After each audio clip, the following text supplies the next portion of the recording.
Hello, hello. Welcome to my first recap stream. I am your host, Sadat the Gamer.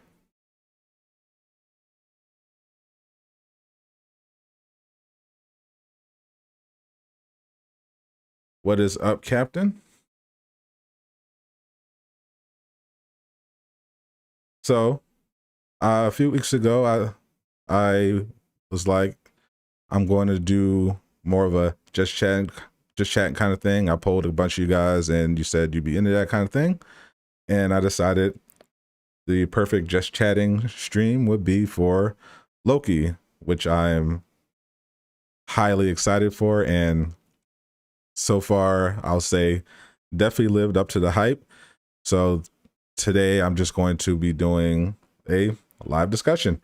I'm going to just give my thoughts on the show and we'll start off with a recap, and we'll talk about how you like the episode, Easter eggs you may have found, and what to expect from the rest of the season, as well as how this will affect the MCU going forward.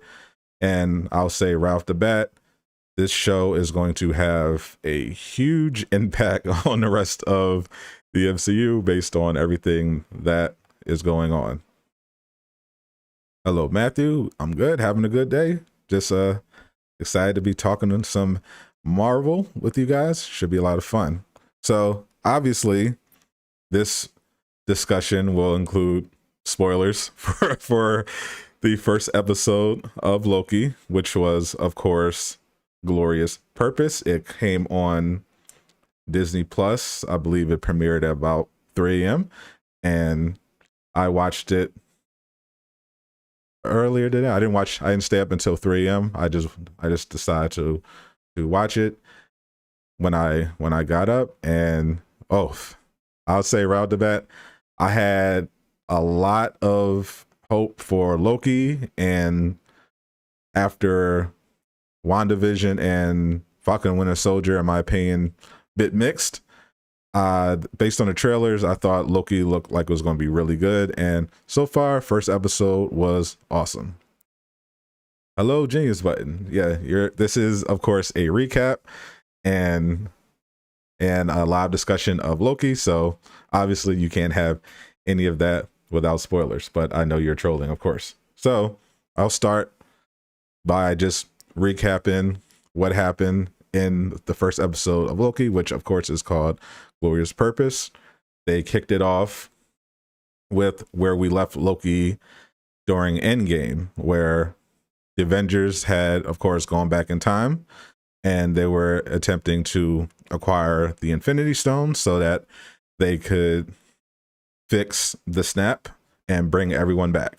And things went a bit off the rails when they returned back to New York in 2012. Of course, they went and arrived just when Loki had been defeated and was being taken into custody. And unfortunately, Ant-Man accidentally knocked the Tesseract loose, and it landed right in front of Loki, and he promptly picked it up and was transported. Now, in the trailers, we see that he is taken to the desert, and that is, of course, what happens. He ends up in Mongolia, as we find out, and frees himself.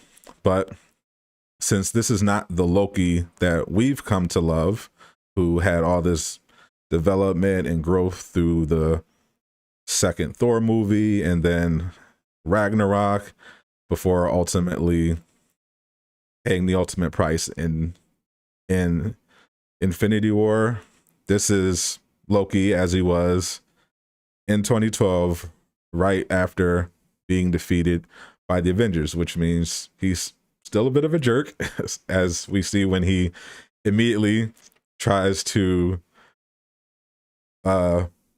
push his supremacy on the natives, trying to get them to kneel. But Loki is properly taken down a peg when visitors arrive through a portal, highly teched out, and they appear to be soldiers, and they promptly alert Loki that he is under arrest.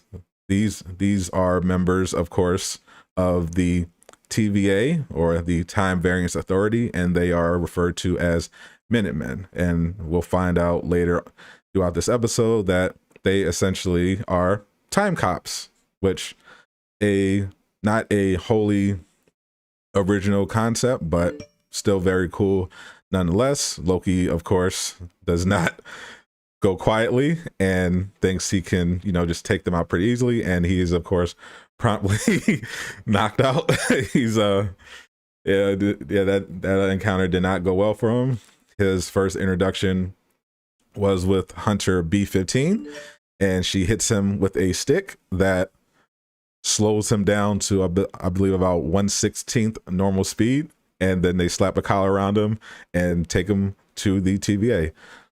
What is up, Versal? What is up, King Doom? Yeah, this is fun. Just starting off with a little recap of Loki. So yeah, Loki is taken, of course, to the TVA headquarters, which is a massive bureaucracy at heart, even though it is incredibly powerful, as Loki finds out. But of course, throughout this whole processing, Loki is, highly skeptical. He's still in his mind in God mode. He's refers to himself multiple times as a god, and every time he is just beaten back down, and he is eventually literally stripped naked and put into a prison-esque uniform, where he is going to be taken to stand trial for his crimes. Loki learns, of course, that he has in fact broken the law, the time law. He is referred to as a variant. And variants, which we find out in a informational video, as well as basic information about the TVA, are people that stray from the timeline. So in order to prevent another multiversal war, which happened in the past, essentially the TVA was created in order to keep the balance and maintain a grand timeline, which was very cool. But of course, Loki thought was absolutely ridiculous that all of time was basically controlled by 3 lizard people, which was funny, but that is what it is. Also, it might not necessarily be the case. So Ravonna is his judge, and Ravonna Renslayer, if you're a comic book fan, is potentially pretty relevant. She is the person that Kang, the Conqueror, is in love with, and we know Kang is, of course, going to be in the MCU, so he may end up tying into this series as well as future events down the line. But essentially, Loki is not still buying into all of this, and he's trying to be defiant as possible, but he quickly learns it's pointless. He has no power there. Literally, his magic doesn't work, and it looks like he's pretty much in trouble. But he does have a savior. Mobius, played by, of course, Owen Wilson, is investigating the death of Minutemen. Someone, a variant, is picking them off one by one, and they have to get to the bottom of it. And when he sees that Loki has been brought in, Mobius decides that Loki is better served alive rather than disintegrated. So he intervenes and decides that he wants to take Loki to the interrogation room and essentially convince him to help. But instead, in his way, he goes about it by essentially having, which would turn out to be a really cool and very well acted therapy session, where he tries to probe Loki and get him to admit exactly what motivates him. Why does he want to conquer Midgard? What does he hope to gain? Why does he enjoy hurting people? That's a big thing he wants to know. And Loki, of course, is not buying into it. He's still not fully convinced that, and this is real. He thinks this could be illusion, or they're just trying to mess with him. And in reality, Mobius seems to legit just be trying to figure Loki out, because he does in fact need his help. But Loki, being Loki, is defiant and eventually manages to escape. And he thinks that he's pretty much home free.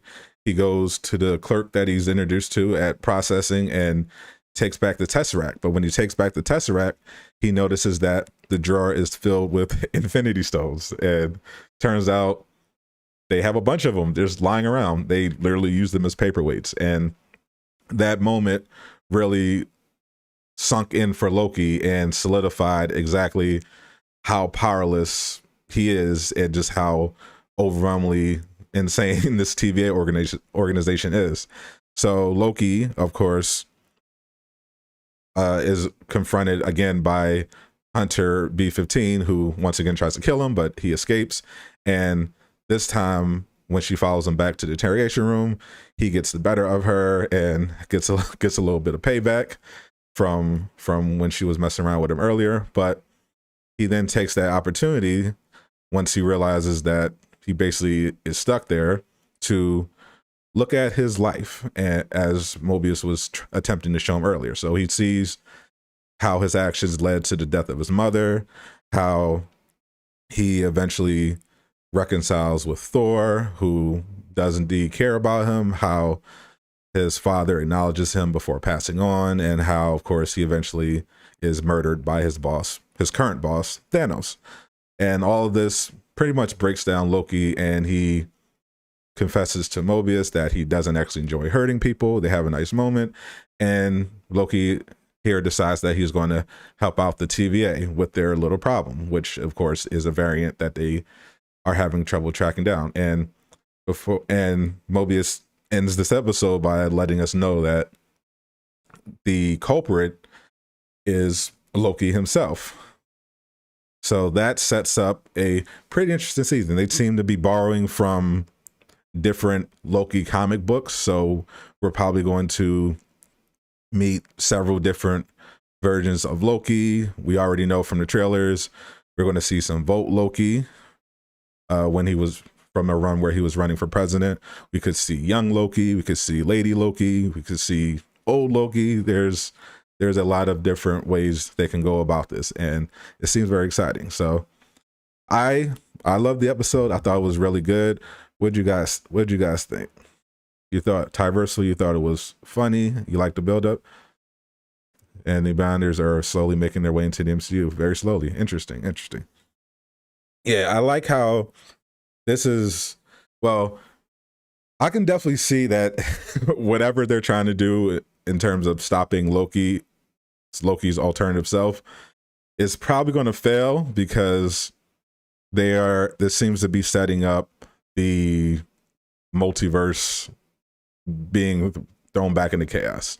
We know from rumors and leaks that Secret Wars is going to be a thing, and we know that the new Doctor Strange movie is called Multiverse of Madness, and of course we know that the Spider-Man movie, the third one, is going to be dealing with the multiverse as well.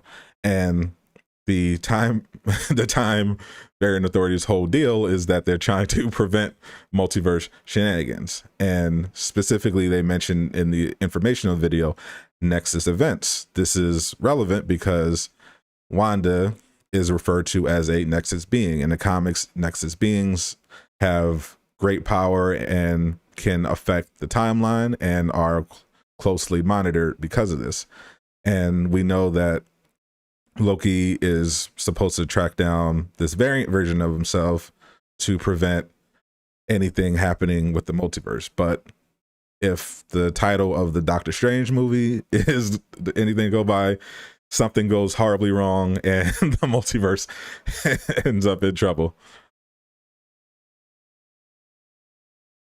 Yep, so Loki is different because he saw his own death and probably wanted to redeem himself. Yeah, that is definitely what seems to. There was a comic run, of course, when Loki is actually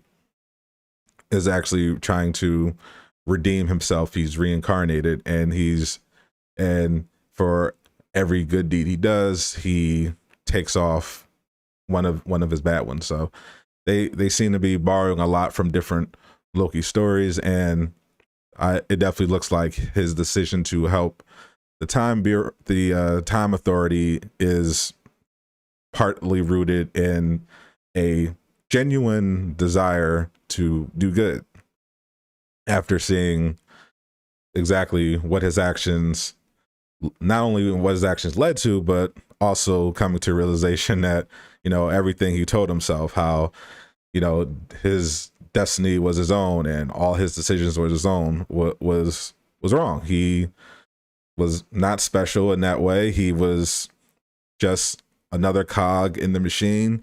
He was on a predetermined path. Everything that happened was supposed to happen, and he had no influence on it whatsoever. What is up, Yasin? Welcome. I love Owen Wilson. I agree. Owen Wilson is an awesome dude. I thought he was very good in this show, and him just that scene with him and Tom Hiddleston just really showed off their acting chops. I saw a lot of people doing crying gifs on Twitter because of all the therapy that Loki went through in this episode. But I just thought his interactions with Loki were just so good. You're surprised to see all the different versions of the finish. Yeah, it's crazy. It's we kind of the audience is, I guess, also kind of had the same reaction as Loki when you saw the Infinity Stones, because remember, the whole Infinity Saga was premised on how powerful these Infinity Stones were. People literally lost their lives over it. Thanos wiped out half of the universe, and the TVA used them as paperweights. It's crazy. You almost shed a tear when Loki saw his mother die.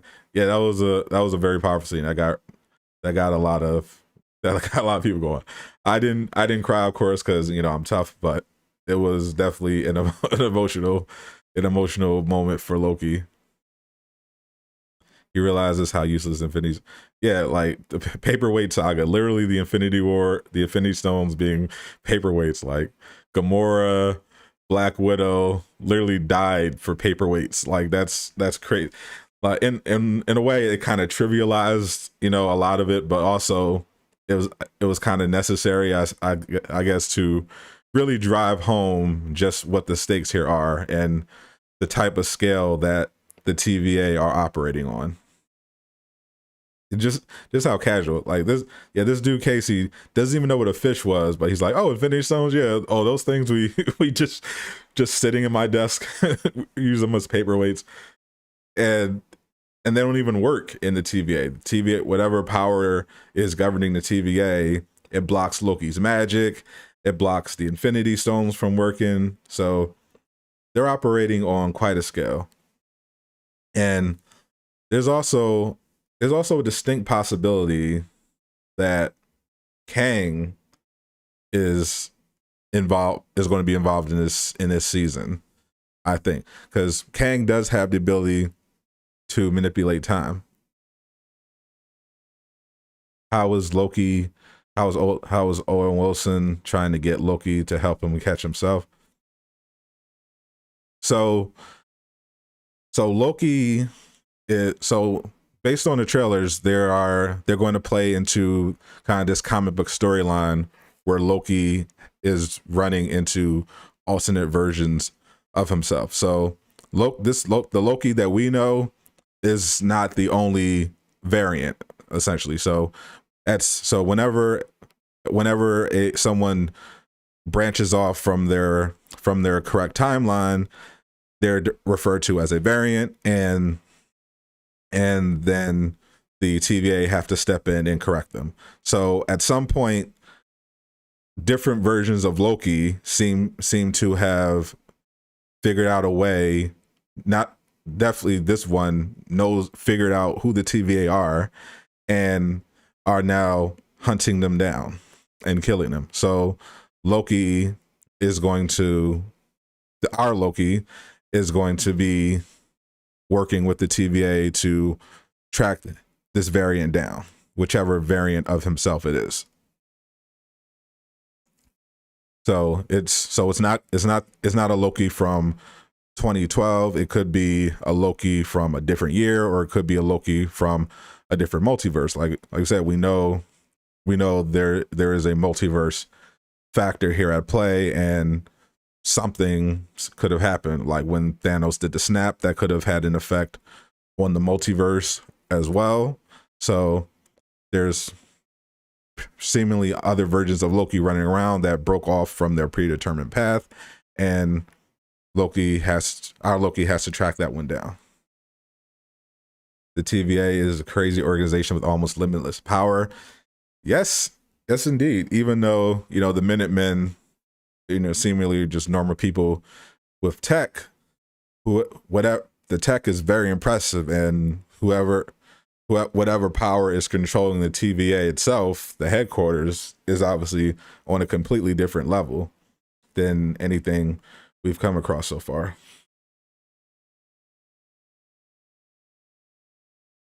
Owen Wilson made it seem like Loki was going to different places. Yes.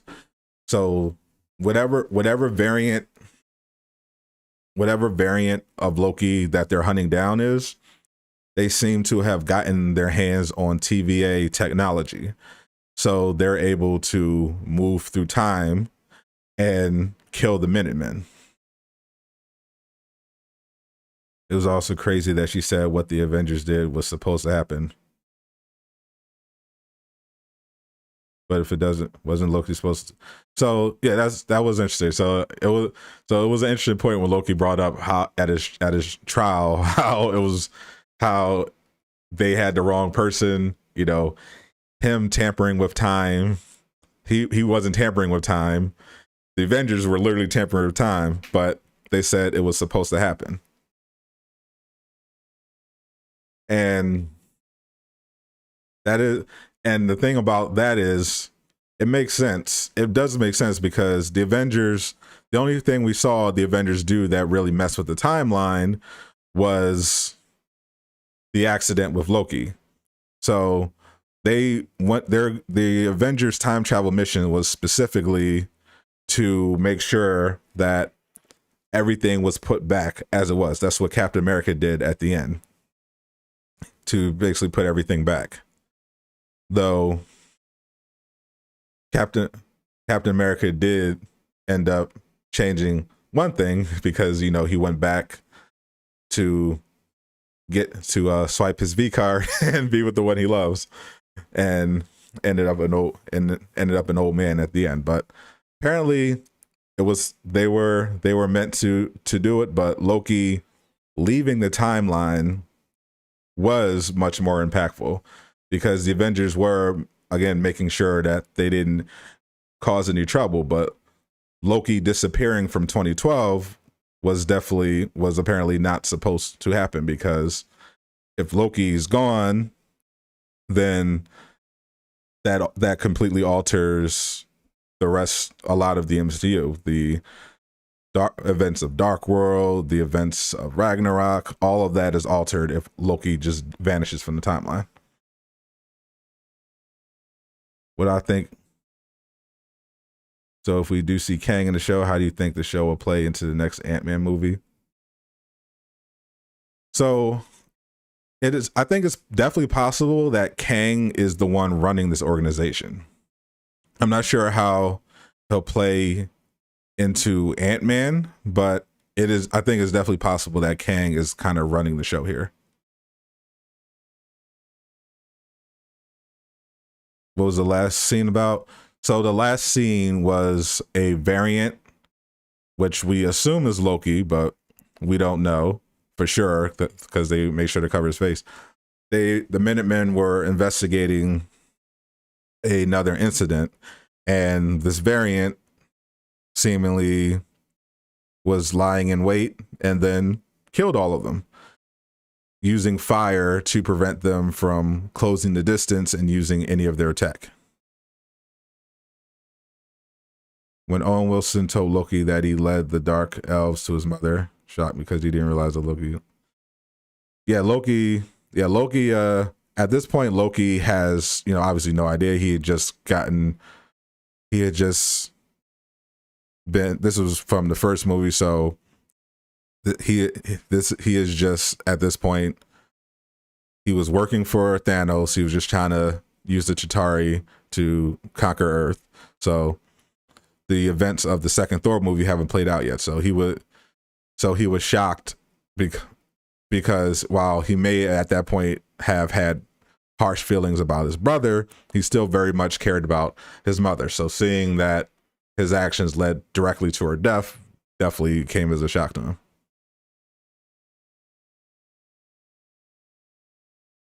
Yeah. So the Avengers, because the Avengers went out of their way to avoid altering the timeline, that seems to have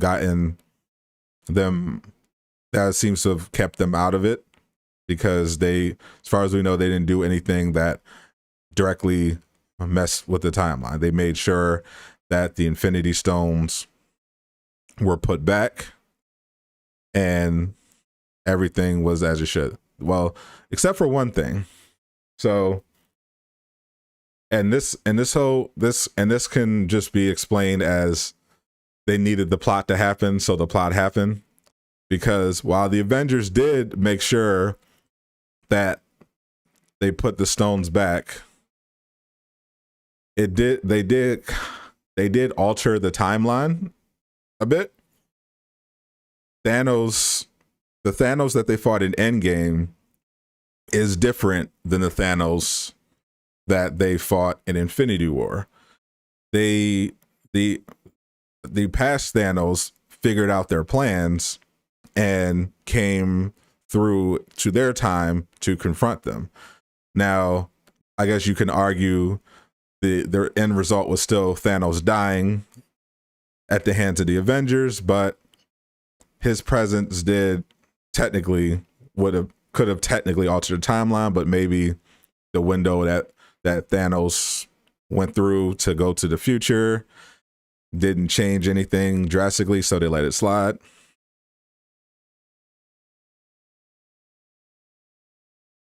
Exactly. That Thanos they killed at the beginning of Endgame, but then the Thanos from the past left his timeline in order to follow the Avengers and prevent his own death. And then obviously they ended up defeating him. But it is interesting though, now that the TVA have officially been introduced, because they could come back earlier. We know that they're doing a She-Hulk show on Disney Plus. And since Mobius is here, it's interesting because Mobius actually played a role in a She-Hulk storyline. She-Hulk was one of the attorneys presiding over a trial dealing with a murder who claimed that it was because of time travel. So the TVA got directly involved. But She-Hulk, because Clint died in her time, Clint was brought in by the TVA to serve as a witness. And during this trial, She-Hulk tries to warn Clint multiple times about his death.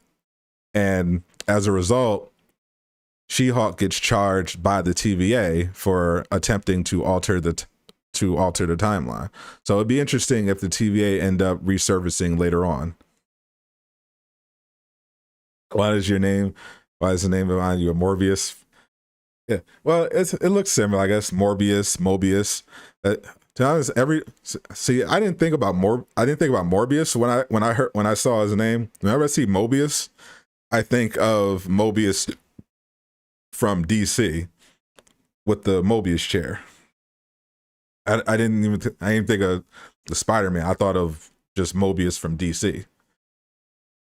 Another very powerful being. But Owen Wilson just looks like a chill dude, but the TVA is incredibly powerful. But I do think Kang I'm definitely seeing now with the TVA introduction, how Kang could potentially play a pretty big role. DC show. Hey, I was originally a DC fan, but in the beginning, to me, it was Batman. But I did my only love for Marvel came basically from the X-Men. You hope the show fills in a lot of gaps because the TVA is still a confusing organization. So yeah, so far, I think the TVA is doing a pretty good. I think they did a pretty good job in the first episode without introducing anything too crazy continuity wise. Like, just like, as opposed to, for the example, with the Eternals trailer, that did the opposite.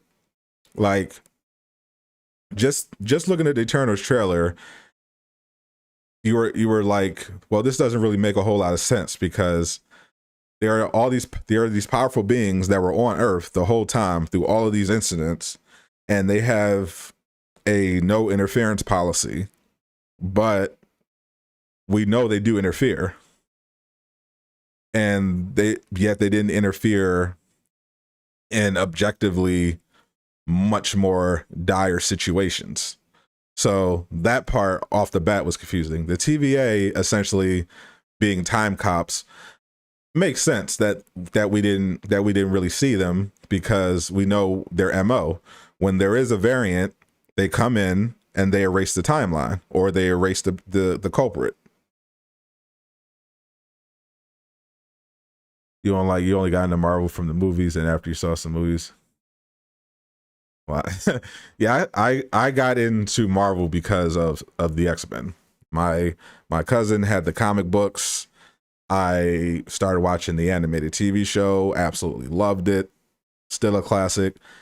And the MCU movies gave me a bigger appreciation for the larger Marvel because before the MCU, I really only cared about the X-Men and Spider-Man. I didn't really care about Marvel at all.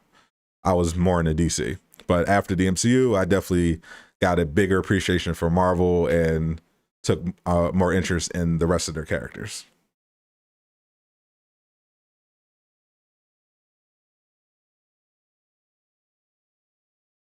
It's confusing because of the past Thanos thing and the fact that Cap did go back and live his life while the other Cap is still on ice. Yeah, now the Thanos thing, I don't think it's too bad because because Thanos didn't really have much of because Thanos's presence doesn't really have much of an impact, I guess you can argue, when he disappeared.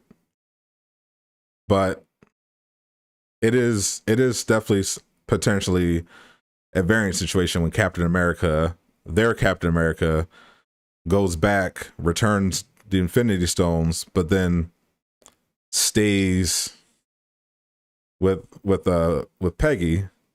And wow. So that is interesting because the Captain America that goes back is the Captain America that went into the ice. But then he leaves the timeline and goes back. But I guess him going back doesn't actually change it. If we can rationalize this out, because his events already happened. He in his timeline he already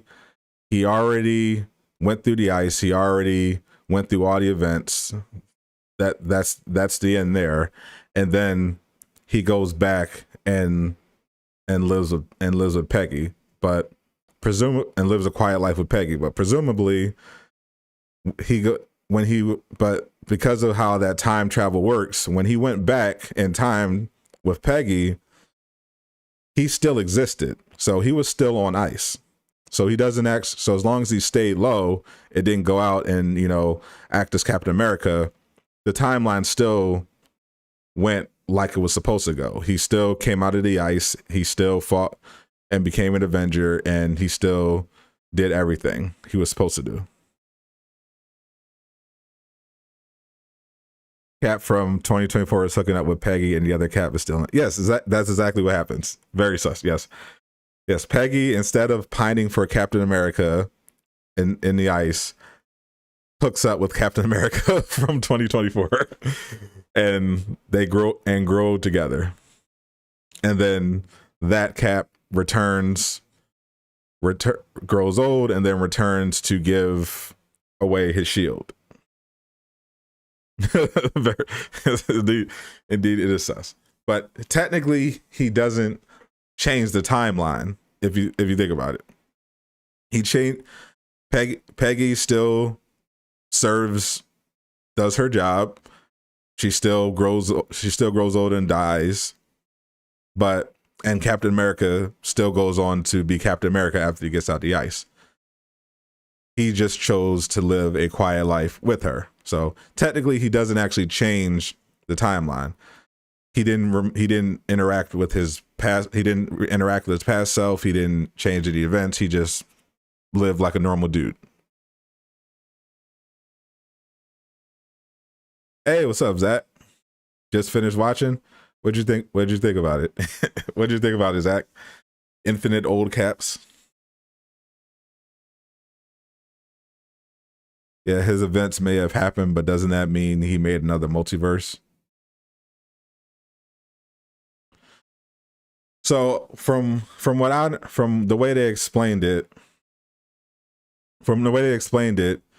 you create the threat. The multiversal threat comes when a variant is created, which happens when you stray from the timeline.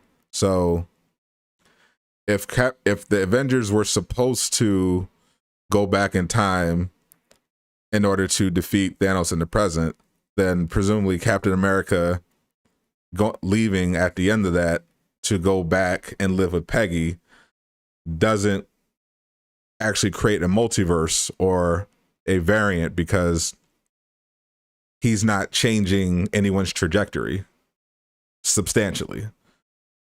Peggy still has a career with S.H.I.E.L.D. Captain America still goes on to be Captain America. And our Captain America that we know stops being Captain America just to live with Peggy. But he's already lived his life. He's already reached the end of his loop.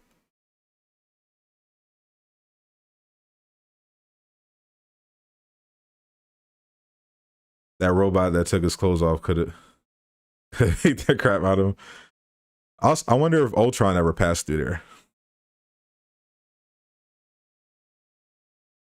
You said he told his past self Bucky is still alive. Oh, from you're saying old man Cap when he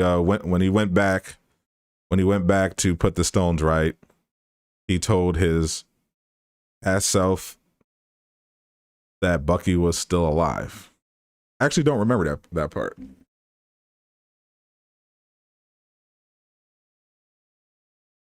But that would obviously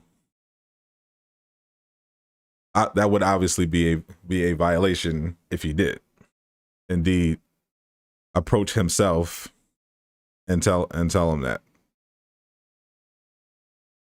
So it could just be that the TVA wasn't written yet, presumably,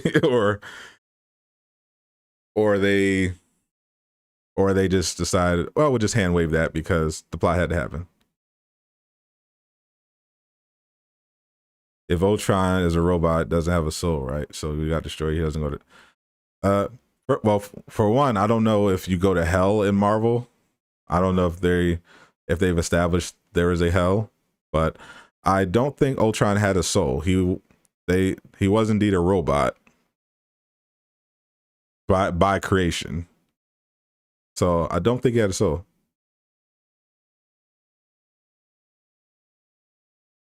Oh, you mean when the two Captain Americas fought each other? Right. He told him that Bucky was still alive. Well, when they were fighting each other, this was the Cap from 2012, right? So telling him that Bucky was alive in 2012 doesn't actually dramatically change anything at all. That just puts Captain America on the path of Winter Soldier. Like he doesn't tell them specifically that Bucky is, the Winter Soldier. He's killing people because he's being controlled by Hydra. He tells them that he's alive. So that having that knowledge doesn't dramatically change anything.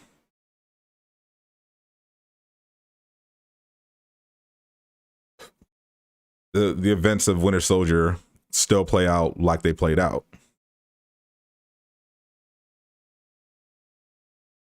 You enjoyed the episode, but you just hope that the purpose of the show isn't to make some sort of dumb message like fucking yeah.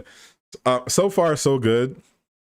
This show seems to refreshingly not be about politics or anything like that. It's just good old fashioned high sci-fi adventure and all that good stuff. Multiverses, time travel. It looks fun. Cap definitely had a lot of snaps. Ultron is still around because in Spider-Man Homecoming they had his head, which still remains in his android head. It just needs to be close to internet presence. Apparently all that was supposed to happen. Yeah. Ultron returns. I think they're done with Ultron, but yeah. Apparently I guess the TVA could just basically hand wave everything as this was supposed to happen. Everything that happens because essentially they determine essentially what's supposed to happen. And if what's supposed to happen doesn't happen, then they call that a variant, and then they go and erase the timeline that the variant, if need be. Yeah, so according to them, Loki, everything that happened with the Avengers was supposed to happen. They happened exactly like it was supposed to, according to their grand timeline, except for Loki popping out of the timeline because of their mistake with the Tesseract. Time stuff is always very complicated whenever they try it. So they've kind of built in a way to hand wave it by just saying, well, the TVA is just really powerful, and they're the ones that are determining when everything is supposed to happen as it's supposed to happen. That aspect of the TVA is actually terrible. Avengers should be held accountable. Well, the Avengers didn't do anything that was a direct violation, but I'm guessing that the multiverse is going to become into chaos because of whatever mischief Loki and his variants get up to. I don't think Crystal Dynamics is violating time by doing shady marketplace decisions. But yeah, if it was supposed to happen, then the TVA will allow it to happen. But if it wasn't supposed to, the way the TVA present themselves is kind of in a way to get around all this. They're like, well, if we allowed it to happen, it was supposed to happen. If it wasn't supposed to happen, then you wouldn't know that we changed anything because we erased that timeline and removed the threat. That's what we saw when we first meet the TVA. They drop a device that erases that timeline where Loki appeared in Mongolia before those people. They just dropped the bomb and just erase that like it never happened. That's essentially what they do whenever there is a variant detected.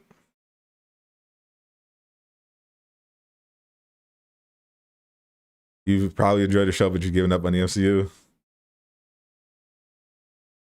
Yeah, so this show, I still have my doubts about the greater MCU in Phase 4, particularly with certain movies because of some of the decisions going on, and the way Kevin Feige, for example, intervened in WandaVision. But Loki, I considered potentially a slam dunk, and I do think that what Loki sets up could potentially be very interesting. At the very least, it makes Doctor Strange 2 and Spider-Man 3 sound like they're going to be really good.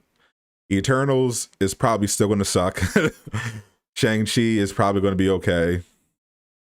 Thor Love and Thunder might suck, or it might be decent. Guardians 3 might be okay. The TVA should take the whole MCU for straying from the comics because they messed up the whole timeline madness. Timeline Madam Web. Madam Web. Man, that would have been a nice. That would have been a nice one. I miss Madam Web. Seems like Spider-Man 3 is to be marketed as all the old characters coming back rather than Tom Holland Spider-Man. Yeah, it's if they're doing like a whole multiversal deal. That's why Loki is going to be such an important piece to the greater puzzle. You don't even have hopes for Strange 2 after Feige's comments. Yeah, especially since it's also been rewritten. So I don't know. Like I said, I'm optimistic for Strange 2 because it's pretty much, I mean, if Strange 2 fails, then in my opinion, the rest of the MCU is just screwed. but I'm hoping that that's not the case, and they kind of turn around because they are the Easter eggs they're leaving are interesting. A potential secret wars is interesting. A multiversal conflict, that's interesting. Now that the TVA has been established, the presence of Kang is definitely very interesting potentially. Hey Peter, thanks for stopping by anyway. Go charge your phone. Take care of your phone. They bring Matter Web and at least 2099 Spider-Man. This you'll actually have a heart attack. Oh man, can you imagine? If Madam Web appears in Spider-Man 3, that'd be insane. Yeah, I read that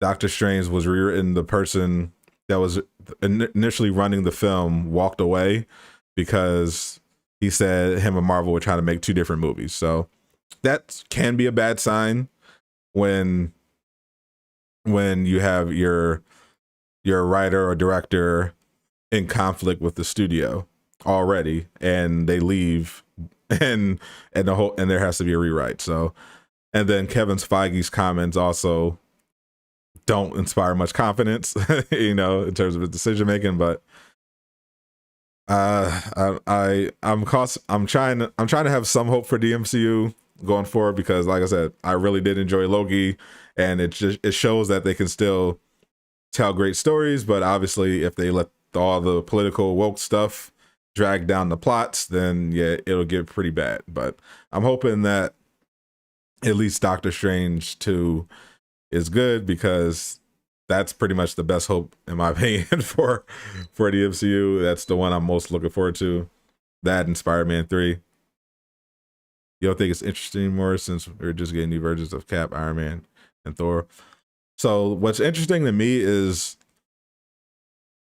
before Loki, it was very much unclear what Phase 4 was going to be.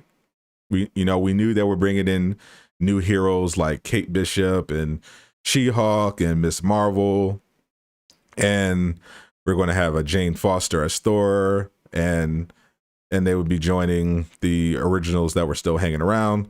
But it was kind of unclear exactly where they were going because you had Shang-Chi and the Eternals, and it's like, where are they going with this? But with this whole multiversal thing, then we're like, okay, well, then we're looking at, and we're also looking at Fantastic Four. We're potentially looking at the X-Men. We're looking at Deadpool.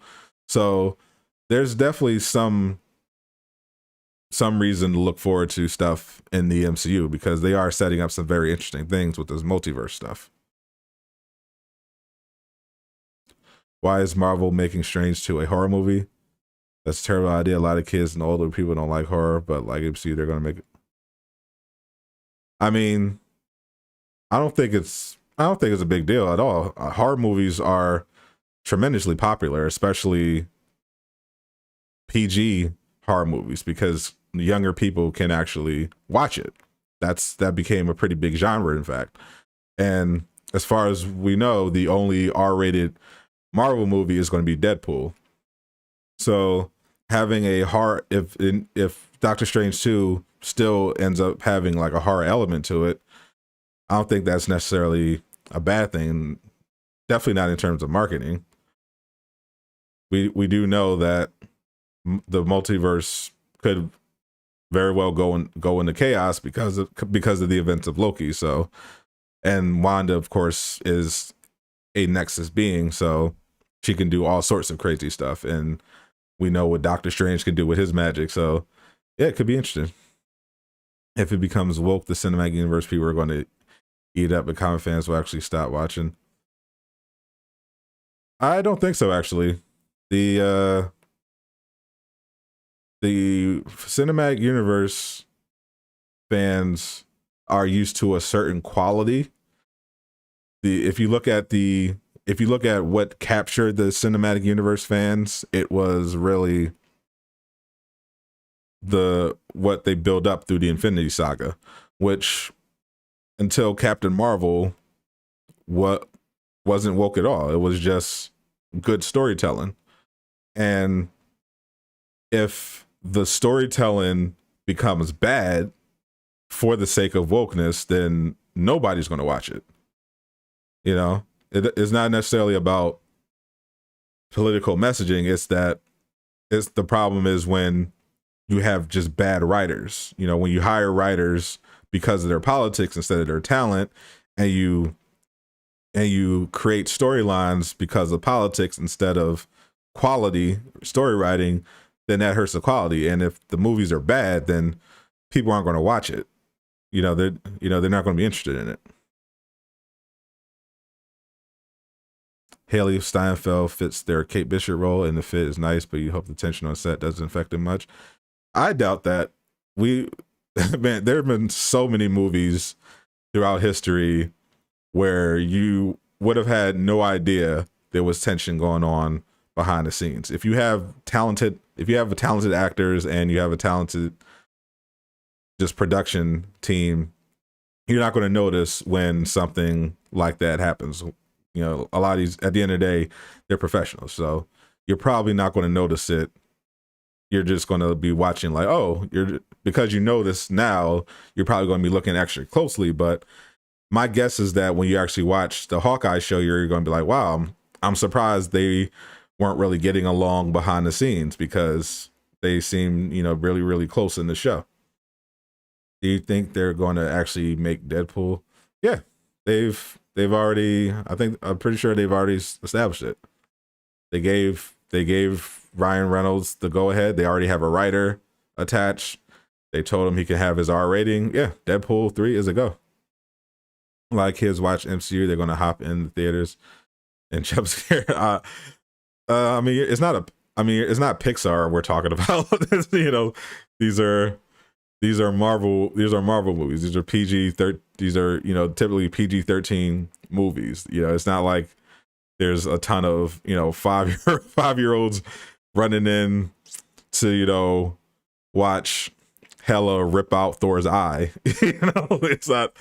I don't think that's going to be a big deal at all. The large audience are older adults that grew up in the comics and teenagers. That's the bulk of the Marvel fan base. It's not just a bunch of little kids that get scared easily. It's not going to be an issue. Hey, Luigi, what's up? Do you think the rumors are true that we are going to get a cameo from Ghost Rider in Doctor Strange 2?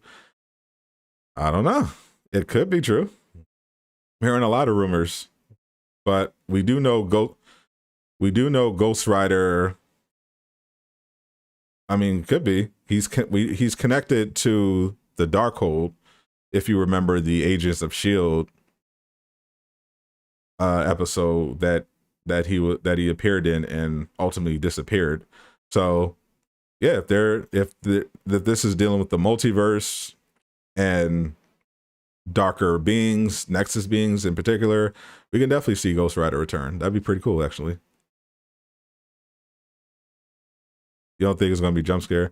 To me, if they say it's going to be horror, it seems like maybe we'll finally get that Mephisto sighting, or Wanda will use her illusions, or they'll be traveling through the multiverse and encounter different dimensions that really dark and full of weird creatures. But I don't think it's going to be like a traditional horror movie where you're walking through a dark house and stuff jumps out. It's not going to be like that.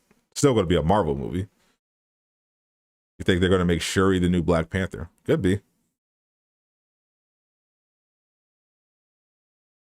I honestly, I don't envy them. Black Panther, they got to be really careful with how they handle it, because they don't want to offend Chadwick's memory. So it's very, very tricky, and I don't envy them at all. I don't mind Shuri, but I don't exactly know how they keep Black Panther going without either giving Shuri the mantle or casting someone else to put and introducing them to take up the mantle.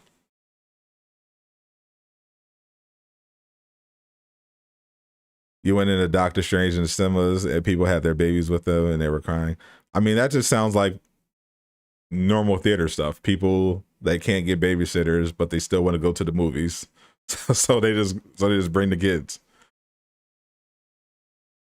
They should recast them. So yeah, I don't know. Like, it'd be weird to recast, you can't just recast. It'd be weird to just recast them like nothing happened. like to give him the, like, it would be disrespectful to give him the Terrence Howard treatment. Just replace him in the next movie without acknowledging what happened, especially since I think they may have already filmed some stuff with Chadwick when with Black Panther 2. So it'd be, you can't, like, it'd be different if there was a contract dispute like it was with Terrence Howard. But when it comes to Chadwick, he appeared in multiple movies as Black Panther. He apparently was working on Black Panther 2, and then he just tragically dies. They can't just, bring in Denzel or whatever. Just say like, oh yeah, hey, T'Challa, like nothing happened. What if M'Baku becomes Black Panther? That could be pretty cool, in my opinion. Yeah, he had this whole redemption arc. He gained a newfound respect for T'Challa and what they're doing. If he take the mantle, that'd be pretty cool. What if Bucky becomes White Wolf and takes Black? No, that's never gonna happen. Like we were just talking about woke Marvel. There's no way they cast a white dude to be Black Panther. It's never happening. Think they should have waited on Black. I would rather have him for sure, and just leave Shuri in her role. M'Baku stepping up in Wakanda's time of need after his newfound respect for T'Challa that he gained by fighting alongside him in Black Panther. That would be a pretty cool story, in my opinion. I see. Yeah. I don't know if they're gonna I don't think they're gonna do a CGI. I think they already said they're not gonna do like the whole weird CGI dead celebrity thing with T'Challa. I mean, I'm sure there will be CGI. There may be some CGI. Well, there'll be CGI involved with the costume, but I don't think they're going to make a CGI Chadwick. that would be creepy. He might actually just be in it. I think he might have actually filmed stuff. So we'll see how they handle it. He was just there for cheesy comedy moments. And don't forget the tech. She wasn't just comic relief. She basically run outside of T'Challa. She basically runs Wakanda. She's basically, if you're familiar with James Bond, she's essentially his Q, except she kind of runs the division outside of T'Challa.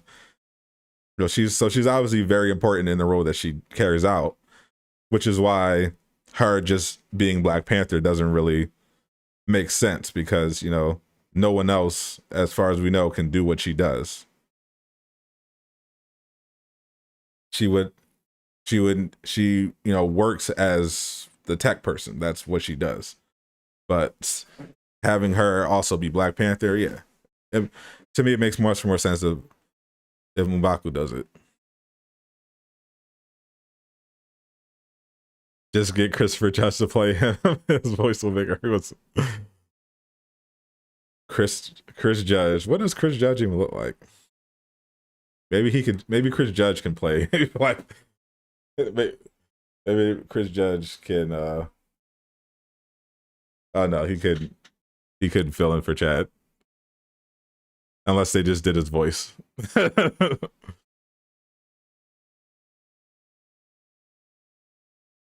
The tech. That's how the movies works there. But I'm sure they'll handle it. But the more interesting thing to me is about how the rest of the stuff is going to come about. Now that the TVA is officially introduced, it definitely potentially makes a lot more movies interesting in how the events of Loki are going to impact them.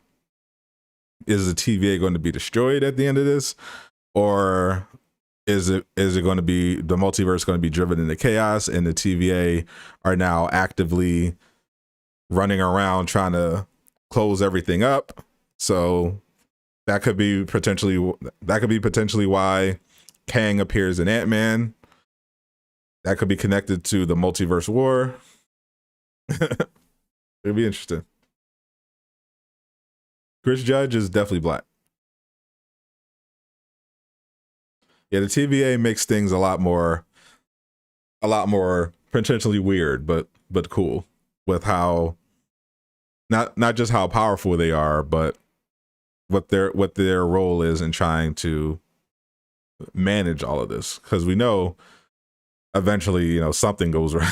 Something goes wrong, and it's not like and we know that the Minutemen, who they use to enforce the timeline, are by no means, powerful beings. They have powerful tech, but they're just, regular people at, just, trained in combat. They can be killed, as we saw with the variant of Loki. So but their headquarters itself, is whatever's powering that, is definitely on, a whole nother level. So it'd be interesting to see who's in charge of that, because obviously if the TVA sent Minutemen to, for instance, take out Wanda, they wouldn't be very successful for obvious reasons. So it'd be interesting to see who's really running the show. That's why I'm thinking Kang might actually be running it and not the three lizard people. And maybe Kang will appear in Ant-Man because everything's in chaos and he's got to get his hands dirty.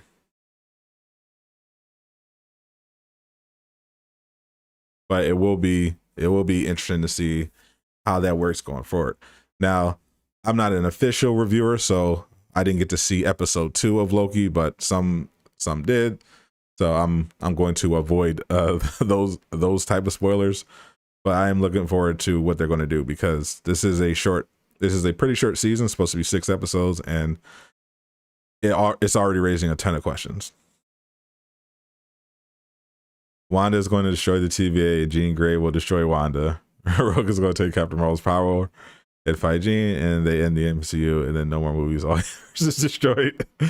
Jean is going to destroy they're going to destroy the universe. That's how.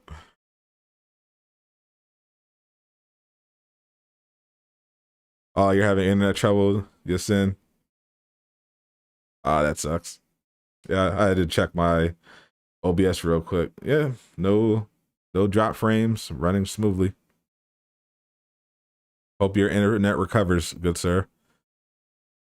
Though it is interesting you bring up Jean Grey because there is definitely a Dark Phoenix potential with Doctor Strange too.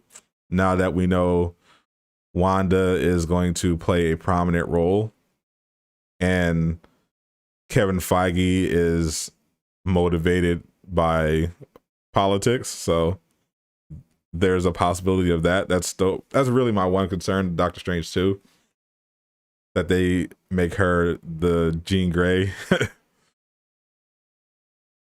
Jean Grey would be too powerful for the MCU. 6 episodes, yeah, that's what. Yeah, from what I heard, it's 6 episodes, and they're like 40 minutes. They're about 40 minutes per episode of Loki. You think they're going to take a pause on the Dark Phoenix?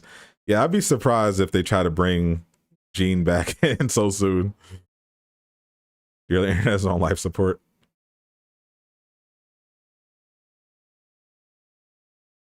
Rogue must take away Brie Larson's soul. Get rid of Karen now. Yes, please. Let's get rid of Karen. Let's get rid of Captain Karen. Hulk movie be a version of War of the Hawks. Yeah. So Hulk is returning to the MCU. We know in She-Hulk, but I don't think they're going to be getting a movie. Let there be light. It seems to be tied to a licensing issue. That's why we haven't gotten a Hulk movie yet, ever since the Ed Norton one. It seems to very much have been intentional. Yeah, it sounds like the Captain Marvel sequel is going to be, yeah, three leads, I guess. Yeah, Monica, Brie, and Miss Marvel. Hawk will never get another solo movie. Yeah, I mean, I don't know, never, but if they get the licensing stuff, then we could get a Hulk solo movie. But it seems so far, no. He's going to be getting. Seems like he's just going to be getting cameos or support appearances in other people's shows and films. Yeah, it seems like Captain Marvel is on her way out of the MCU from everything I can see. Yeah, I would absolutely love the Incredible Hulk. You know, thinking about the crazy multiversal stuff, having Hulk like really rampaging would be pretty cool. If they allowed Hulk. That's the thing. That's the thing, though. Would they actually give us that kind of Hulk if we were going to do a Hulk solo movie? Because we've seen how they portray Mark Ruffalo's Hulk. He's powerful, but he's below Thanos. He's below the Hulkbuster. He's not really Hulk. You know, he's often comic relief. He's powerful, but would they really give us the Hulk you're thinking about in his own solo movie? Like, he doesn't get bigger with rage. He doesn't get substantially more powerful with rage. You know, he's very different from his comic book self. And now the current Hulk is merged with Banner, basically Smart Hulk. And he's just pretty chill. So even if they did do a solo Hulk movie, it wouldn't be like War Hulk or you know, it wouldn't be World Breaker Hulk, where he's, you know, sinking continents by taking a step, you know, or thunderclapping the planet away. You know, it would be a very different movie than you're probably thinking about.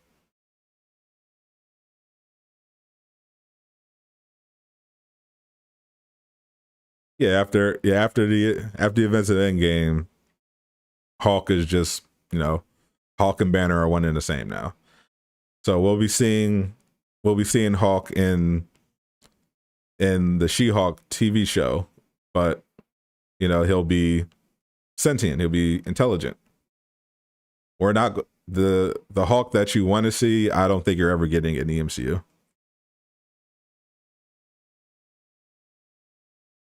The best to do that would have been after Ultron. Exactly. They were going to do, if they're going to give Hulk his chance to, you know, really be Hulk, we would have got that in Age of Ultron, but they pretty much established the limit of Hulk and how powerful he can be. And not that powerful. you know, you know, he's weaker than Thanos, which means he's weaker than Captain Marvel. He's weaker than Thor. So it's like what they'd have to, and now he's no longer, you know, a rampaging monster. So your Hulk solo movie probably wouldn't be what you think it would be.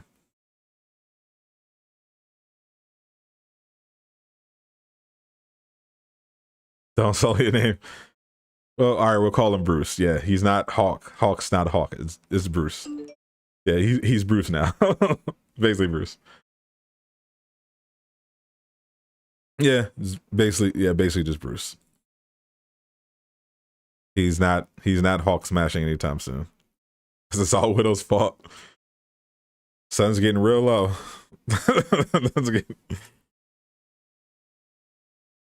Sun got real low on Hulk. No more. No more. It's unfortunate. It's unfortunate, but it is what it is. Bring Joe Fixit to the MCU. That'd be pretty fun. Yeah, it's not like they can't do storylines with, you know, now that he's smart. But yeah, it's not going to be probably what comic book fans really want to see, which is just one Hulk movie where he's, you know, at the height of his powers, he's a super huge threat, he's thunderclapping everything all over the place. You know, we're not getting that. But Joe Fixit, we could get Joe Fixit. Joe Fixit and the one below. So interesting that you bring up the one below. That could be a possibility. Though, again, it depends on the writers. Like, once again, Loki is another property now that hinted at a devil-like figure. Like in when Mobius traveled to the 1500s to investigate the Loki variant's latest murder of the Minutemen, he was inside the church and he asked the kid who was a witness to the murders who did it, and he pointed to a picture of the devil, which of course prompted people to think, oh, finally Mephisto, you know, or the devil, one below. What are they teasing that? But then we found out, and we saw some of the same imagery in WandaVision, some of the same hints in WandaVision, even the fact that they were dealing with the House of M storyline. And in the comic variants that they're drawing from for this Loki show, Mephisto also does encounter Loki. But we learned in WandaVision that the writer of WandaVision literally didn't know who Mephisto was. So who knows at this point? The next show after Loki, I know She-Hulk and Hawkeye are shows as well as Ms. Marvel. I'm not sure what the exact release order was, but I can check that out. Next show after Loki.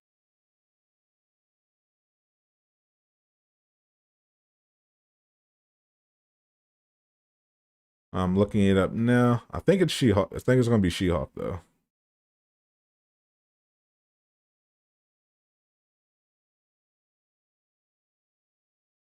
So let's see. Shang-Chi is September. Eternals is November. So Miss Marvel is fall. Hawkeye is late 2021. Doctor Strange is March of next year.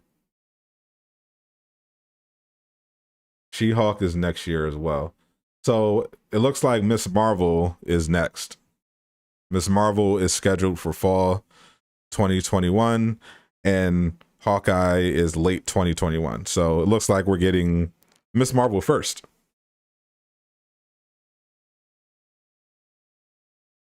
Yep, the official lineup is going to be after Loki, it's Black Widow next month, July 9th, the movie. Then you got Shang-Chi in September. But also What If is going to be this summer as well on Disney Plus. So Loki and What If are going to be on Disney Plus this summer. But the next show looks like it's going to be Miss Marvel. After, if you don't count What If, which you shouldn't. You should not count What If. So officially it's going to go Loki and then Miss Marvel, then Hawkeye, then She-Hulk. That's the show order. These writers need to read the source materials because ignorance can't be a thing in the movie industry about comics. Totally agree. The fact that they hired someone to adapt House of M that didn't know who Mephisto was is unforgivable in my opinion. It's pretty wild.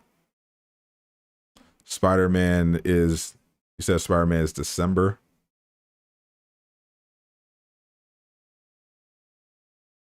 Spider-Man No Way Home.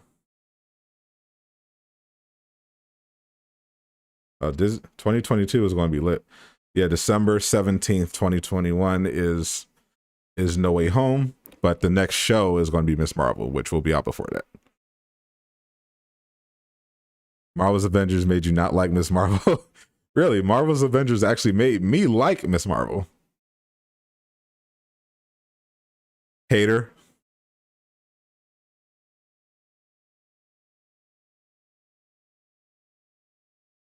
Let There Be Light. That'd be interesting if he lost his intelligence in She-Hulk, but I'm not sure. I think they're content to not let this Hulk shine like we think he should. But you never know. They already failed with Shang-Chi.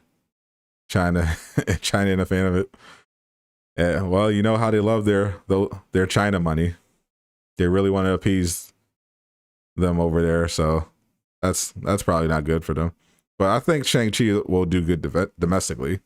People like those type of movies.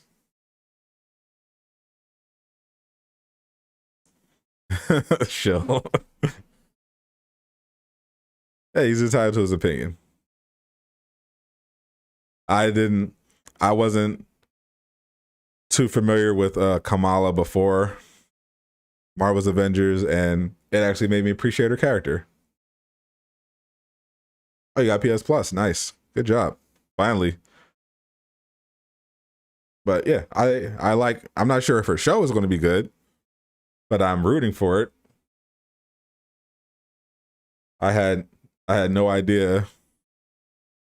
But if I hadn't played Marvel's Avengers, I'd probably be a lot more skeptical of the Miss Marvel show, but after seeing the character, I think it could be good.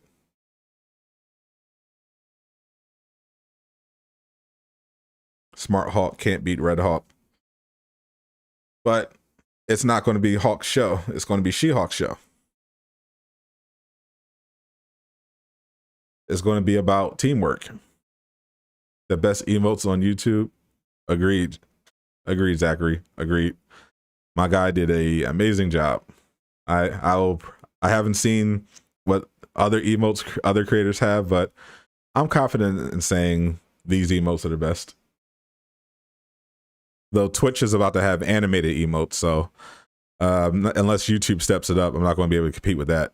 But what I lack in animation, these emotes make up for in just being awesome. I think Smart Hulk probably couldn't be Cat with no Mjolnir. Yeah, I don't know. Hulk is I think Cat would definitely need Mjolnir to beat Hulk for sure. But he's not that weak. I mean, he's clearly not he's clearly not as strong as the comic version of Hulk, but he's still very strong. he's just below Thor in the hierarchy. And Hulkbuster. But who knows? Maybe his improved intelligence will make him a better fighter, since he clearly doesn't get a strength bonus in the MCU from being angry. So maybe being a genius with Hulk strength will make him a better fighter. We'll have to see. Because we didn't really get to see him fight in Endgame, in that battle, because he was very injured when he did the snap to bring everybody back. So maybe we'll get to see something good in the She-Hulk show, and maybe She-Hulk will run into the TVA. Maybe they'll do that storyline. Maybe since Hawkeye, we know Kate Bishop is supposed to supplant Hawkeye as the new Hawkeye, and we know She-Hulk comes after the Hawkeye show. So maybe that could set up that storyline where the TVA arrests She-Hulk for trying to alter the timeline.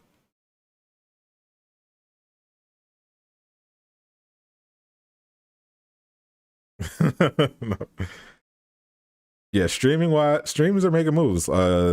Twitch is adding animated emotes, and Facebook is guaranteeing that they're not going to take creator revenue until 2023, and even then they're going to promise to do it at much lower rates than YouTube and Twitch. So everyone's making moves in the streaming world. He did seem stronger under Wanda's control. Indeed.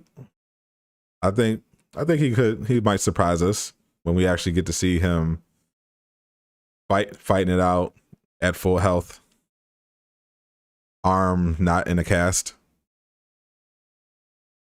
Could be obviously he's not going to take away too much from She-Hulk, because at the end of the day it is her show. But it would be interesting if they kill Hawkeye in Hawkeye show and have Kate Bishop replace him, and then have She-Hulk, since we know she's doing her lawyering as Jen Walters, try to warn Hawkeye after the TVA bring him along, and then they have that whole encounter. That would be interesting if they try to recreate that somehow.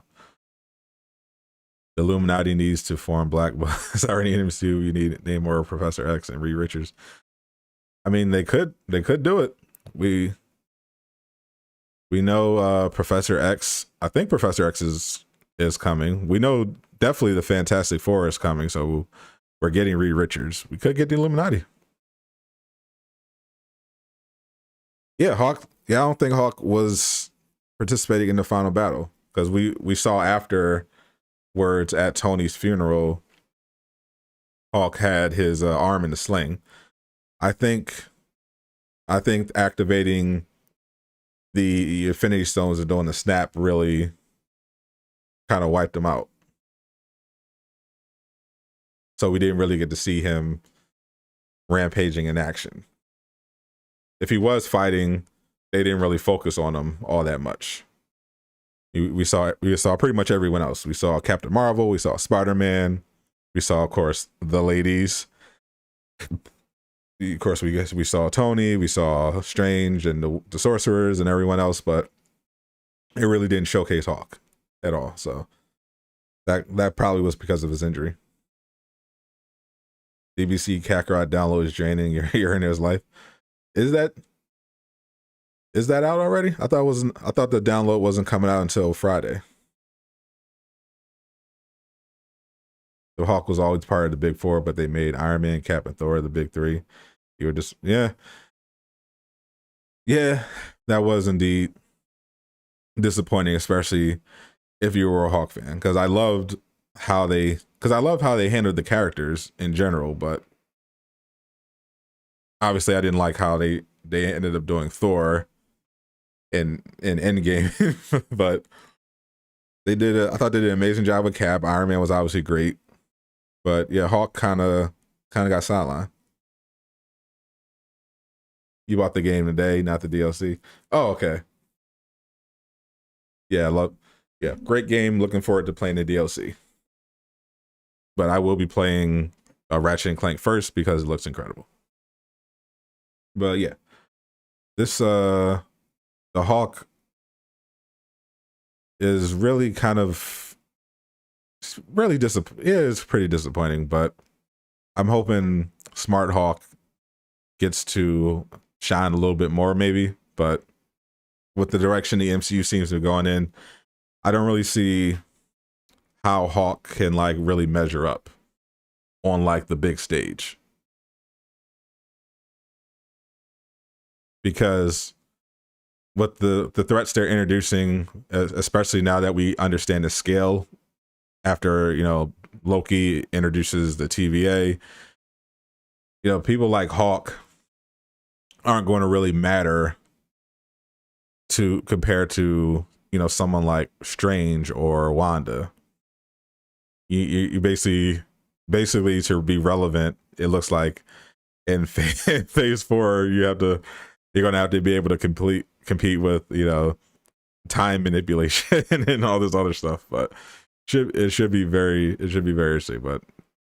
But Hawk will probably shine in smaller roles, but I don't see him playing a big role in terms of being relevant to the combat, especially if they have a big encounter with, say, Kang or anything like that, because they're bringing in the Eternals, which I'm going to assume they're going to make very, very powerful. So Hawk is kind of redundant.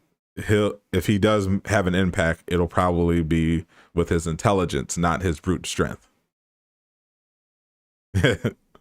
Yes, and let those emos fly. Yeah, his biggest strength is probably going to be his intelligence. You know, he helped Tony with the time machine. He could probably help with the multiversal stuff, and maybe in the terms of a scientific perspective. But yeah, I don't think his physical abilities are going to be all that relevant in phase 4.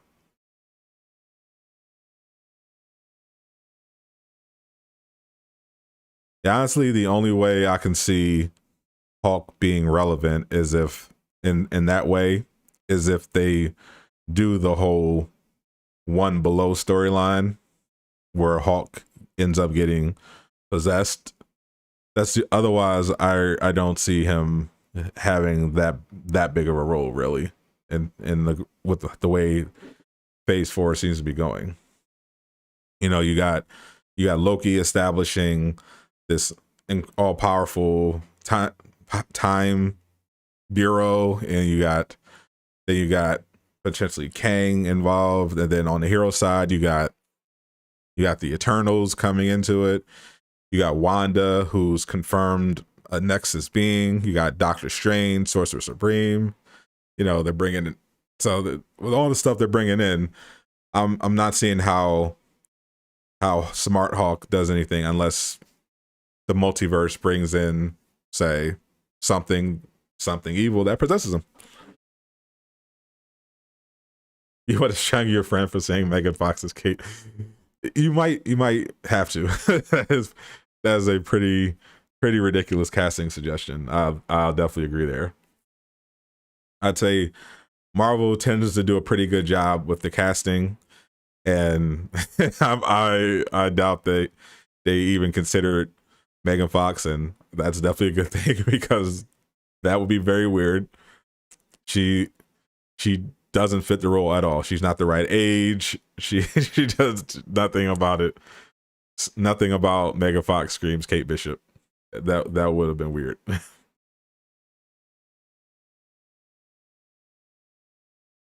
I should hop on. What should I hop on?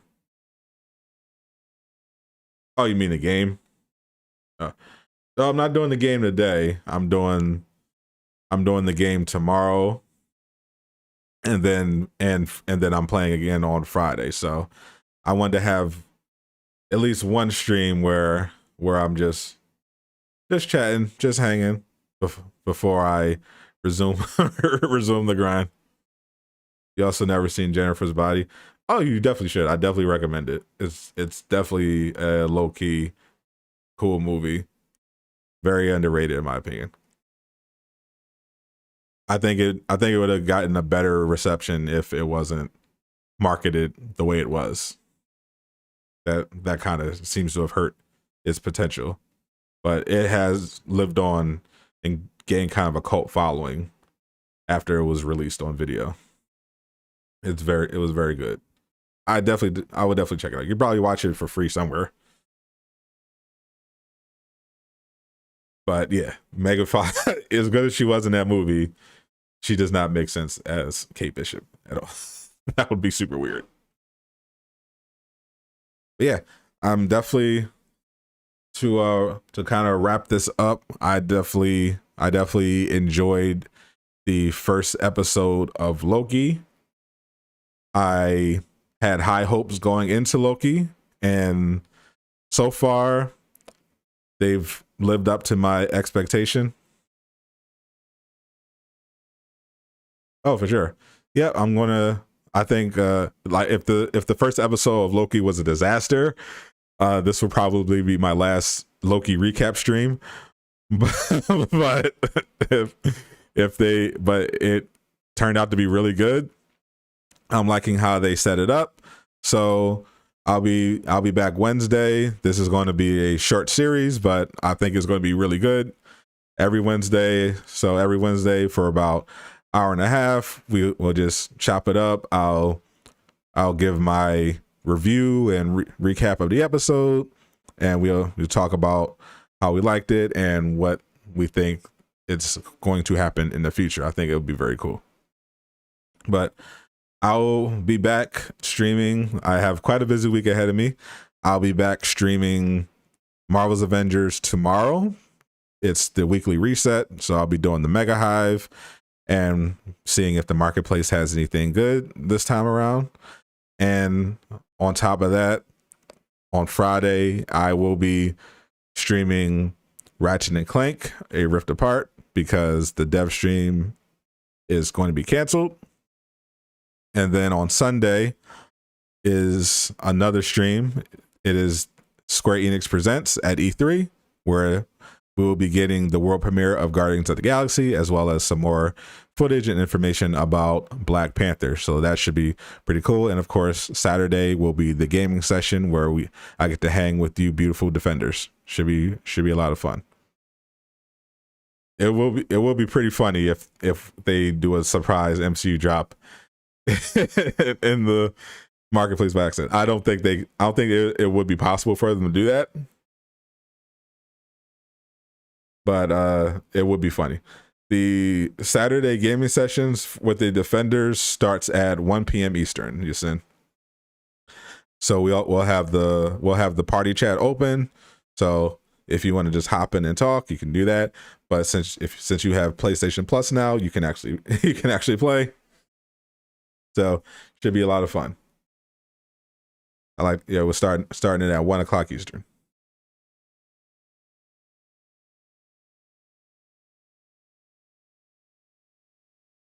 Do you get extra perks the longer your defenders? Your badges improve. You get badges the longer you are. And I'm always working on different perks. I know the more defenders, the more emotes I'll be able to do. And I'm still setting up a Discord that you guys can use. So that should be pretty cool as well.